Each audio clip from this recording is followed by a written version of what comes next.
Students BEd first year अर्थात BEd प्रथम वर्ष बीएड फर्स्ट ईयर में पेपर 7 ए जिसका नाम है टीचिंग ऑफ हिंदी अर्थात हिंदी शिक्षण में आज हम लोग जानेंगे ओरल रीडिंग अर्थात मौखिक पठन। भाषा के दो रूप होते हैं, मौखिक भाषा और लिखित भाषा। लिखित भाषा को पढ़ने और पढ़कर उसका अर्थ समझने की क्रिया को पठन कहते हैं।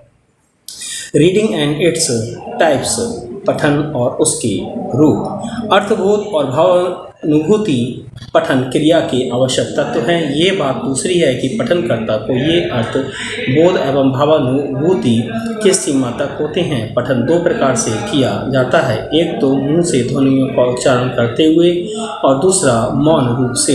इस आधार पर पठन के दो भेद किए जाते हैं। पठन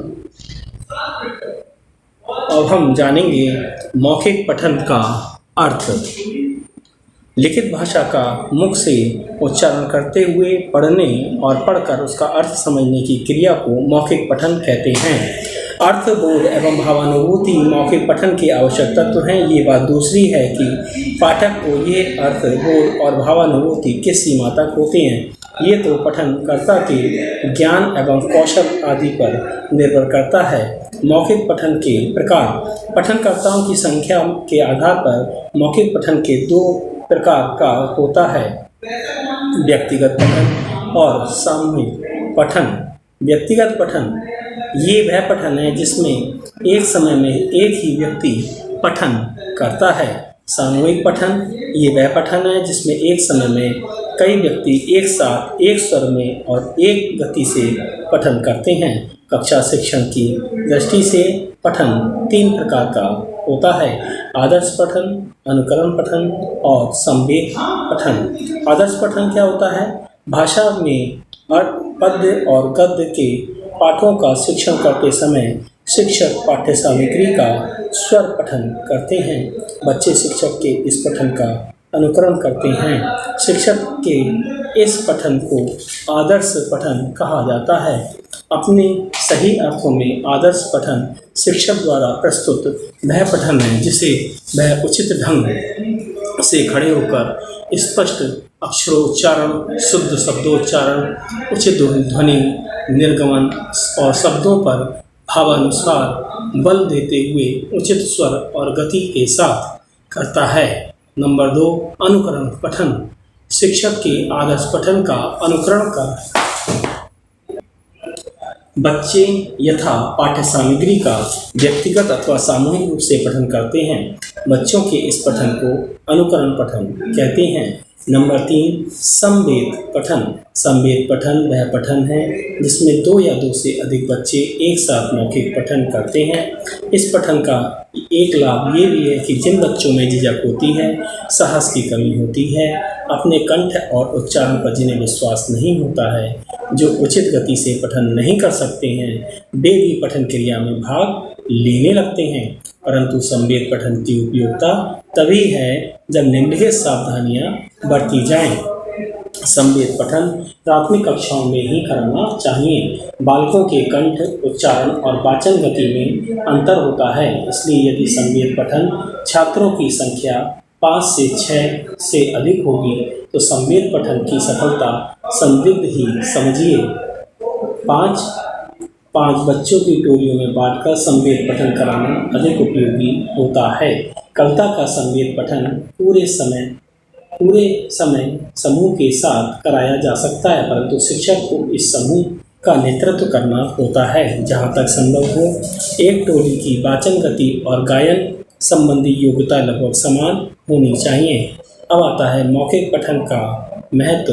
विद्वानों के कथन है कि अच्छे मौखिक पठन से गद्य का आधा और पद्य का पूरा भाव समझ में आ जाता है। कविता का आनंद तो उसके मौखिक पठन में ही होता है। भाषा शिक्षण की दृष्टि से भी मौखिक पठन का बड़ा महत्व है। पहली बात तो ये है कि इससे बच्चों का उच्चारण शुद्ध होता है और उनकी झिझक दूर होती है और वह अच्छे वार्ताकार, प्रभावशाली वक्ता, सफल अभिनेता बनते हैं। दूसरा लाभ ये होता है कि उच्चारण शुद्ध होने पर शब्दों को लिखने में वर्तनी की अशुद्धि नहीं होती है। इस प्रकार उनकी मौखिक और लिखित दोनों प्रकार की भाषाओं में सुधार होता है। कक्षा शिक्षण की दृष्टि से शिक्षक के आदर्श मौखिक पठन से कक्षा में जीवन बना रहता है और जब बच्चे शिक्षक का अनुकरण कर स्वयं मौखिक पठन करते हैं तो उनके पठन कौशल में विकास होता है। मौखिक पठन के तत्व। मौखिक पठन चाहे वह व्यक्तिगत रूप से किया जाए चाहे वह सामूहिक रूप से किया जाए, उसमें निम्नलिखित गुण होने आवश्यक हैं। नंबर 1, उचित पठन आसन एवं मुद्रा। मौखिक पठन करते समय सबसे पहले आवश्यकता है कि उचित ढंग से बैठना अथवा खड़े होना जिससे थकान न हो। पठनकर्ता का ध्यान पाठ्य सामग्री में केंद्रित रहे। यदि बैठकर पठन किया जाए तो कुर्सी पर इस प्रकार बैठ जाना चाहिए कि रीढ़ की हड्डी सीधी रहे। 90 डिग्री का कोण बनाते हुए लटके रहें। यदि खड़े होकर पठन किया जाए तो बिल्कुल सीधे खड़े होना चाहिए। पुस्तक को बाएं हाथ से पकड़कर पठन करना चाहिए और यदि जमीन पर बैठकर पठन किया जाए तो भी इस प्रकार बैठना चाहिए कि रीढ़ की हड्डी सीधी रहे। पठन सामग्री आँखों से 35 सेंटीमीटर की दूरी पर हो। भावानुसार हाथ, पैर, आँख, नाक, कान, सिर, भौं आदि का सहज संचालन एवं भाव प्रदर्शन भी आवश्यक होता है। नंबर 2, स्पष्ट अक्षरों उच्चारण। शब्द की इकाई अक्षर होते हैं। यदि शब्दोच्चारण में प्रत्येक अक्षर का स्पष्ट उच्चारण नहीं होता है तो शब्द का शुद्ध उच्चारण नहीं किया जा सकता है। इसलिए मौखिक पठन करते समय इसका ध्यान रखना चाहिए। शुद्ध शब्दोच्चारण के बाद अब हम जानेंगे उचित ध्वनि निर्गमन। स्पष्ट अक्षरों उच्चारण और शुद्ध शब्दोच्चारण इन दोनों के लिए आवश्यक है कि ध्वनियों को उनके अपने स्थान पर उच्चारित किया जाए। उन्हें ध्वनि स्वर से मुंह से निकाला जाए। पठन का ये बहुत आवश्यक अंग होता है। बल। पठन करते समय आवश्यक शब्दों पर बल देना आवश्यक है। शिक्षक को आदर्श पठन करते समय इस बात पर ध्यान देना चाहिए कि शब्दों पर बल देने से वाक्यों के अर्थ में अंतर आ जाता है। अगला पॉइंट आया धैर्य। धैर्य भी पठन का आवश्यक तत्व है। पठनकर्ता को सदैव धैर्य के साथ उचित गति से पठन करना चाहिए। सुस्वरता पठन का अंतिम तत्व है। इसका अर्थ है कि भाव के अनुसार वाक्य के शब्दों में स्वर का उतार चढ़ाव दिखाना, वाणी में मधुरता प्रदर्शित करना, भावानुसार उचित आरोह अवरोह के साथ पठन का कार्य करना। इससे पठनकर्ता को भाव की प्रतीति नहीं होती है। श्रोता की दृष्टि से भी ये परम आवश्यक है। अगला पॉइंट है गद्य और पद्य में मौखिक पठन में अंतर। गद्य और पद्य के मौखिक पठन में बड़ा अंतर है। गद्य पद्य के पठन का उद्देश्य उसके स्पष्ट अक्षरों उच्चारण, शुद्ध शब्दोच्चारण, उचित ध्वनि निर्गमन और विराम आदि चिन्हों को ध्यान में रखते हुए पढ़ना और अर्थ बोध करना होता है। जबकि पद्य के मौखिक पठन का उद्देश्य उसके भाव एवं छंद के अनुसार पठन कार्य करते हुए भाव ग्रहण करना और रसानुभूति पैदा करना होता है। अगला पॉइंट आया मौखिक पठन की शिक्षा के उद्देश्य। मौखिक पठन का अर्थ है कि लिखित भाषा को मौखिक रूप में पढ़कर उसका अर्थ एवं भाव ग्रहण करना। ये भाषा शिक्षण का तीसरा मूल उद्देश्य है। इस उद्देश्य की प्राप्ति तभी हो सकती है जब बच्चों को लिपि का स्पष्ट ज्ञान हो, उनका अर्थ और शब्द सूक्ति भंडार विस्तृत हो, उनको अन्य प्रकार से सामान्य ज्ञान हो और वे पूर्ण मनोयोग के साथ अर्थ समझते हुए पढ़ें। इसके बाद आता है ज्ञानात्मक उद्देश्य। छात्रों को लिपि का स्पष्ट ज्ञान होना चाहिए और उनके शब्द सूक्ति भंडार में वृद्धि करनी चाहिए। इसके बाद आपका आता है छात्रों को वाक्य रचना का ज्ञान कराना और उन्हें विभिन्न लेखन शैलियों से परिचित कराना। छात्रों को मानव जीवन के विभिन्न पहलुओं का सामान्य ज्ञान कराना। अगला पॉइंट आया आपका कौशलात्मक उद्देश्य। कौशलात्मक उद्देश्य में है छात्रों को उचित आसान में उचित भाव मुद्रा के साथ पूर्ण मनोयोग से सस्वर पठन करने में प्रशिक्षित करना, छात्रों को लिखित सामग्री का केंद्रीय भाव ग्रहण करने और उसकी समीक्षा करने में प्रशिक्षित करना।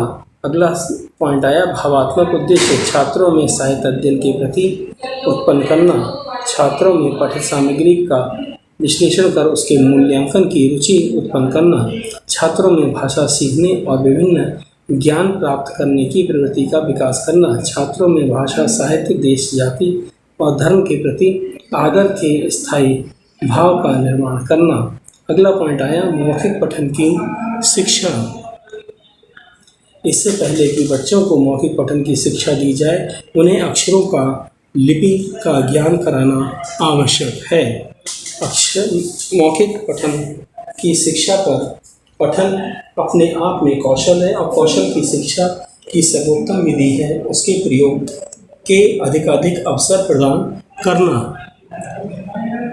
जहाँ तक मौखिक पठन की शिक्षा की बात है, ये तभी शुरू करनी चाहिए जब बच्चों को अक्षरों और लिपि का ज्ञान हो जाए, वे कुछ पढ़ना लिखना सीख जाएं। कक्षा 2 से इनका प्रारंभ किया जा सकता है, परंतु प्रारंभ में केवल उच्चारण पर बल देना चाहिए। कक्षा 3 से पठन मुद्रा, पठन का स्वर और पठन की गति का भी ध्यान रखना चाहिए। कक्षा 4 से भावानुकूल स्वराघात और उचित हाव भाव के साथ पठन करने में प्रशिक्षित करना शुरू किया जा सकता है। कक्षा 5 से इस बात पर ध्यान देना चाहिए कि बच्चे जो कुछ पढ़ें उसका केंद्रीय भाव समझने का प्रयत्न करें। कक्षा 6 और उससे आगे कक्षाओं में मौखिक पठन के सभी तथ्यों की प्राप्ति पर समान रूप से बल दिया जाना चाहिए।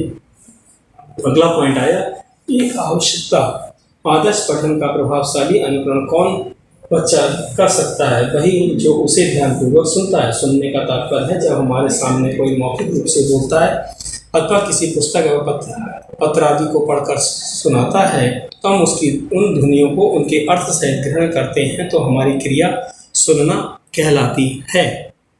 ये दूसरी बात है कि हम उनके अर्थ को किस सीमा तक ग्रहण करते हैं। कक्षा में बच्चे ध्यानपूर्वक सुने, इसके लिए आवश्यक है कक्षा का वातावरण शांत हो। कक्षा में इधर से उधर अथवा कक्षा के अंदर किसी प्रकार का शोरगुल कार्य में बाधा न हो। प्रस्तावना के माध्यम से बच्चों को पाठ्य विषय की ओर आकर्षित कर दिया जाए, तब वे स्वयं ही सुनने और समझने का प्रयत्न करेंगे। आदर्श पठन को बड़े प्रभावशाली ढंग से प्रस्तुत किया जाए। भाव प्रदर्शन और भावानुसार सूक्ष्म अभिनय आदर्श पाठन को रोचक बना देते हैं। शिक्षकों को उसके लिए प्रयत्न करना चाहिए। बच्चों से प्रश्न पूछकर उन्हें सुनने और समझने की स्थिति में लाया जा सकता है। Thanks for watching. धन्यवाद।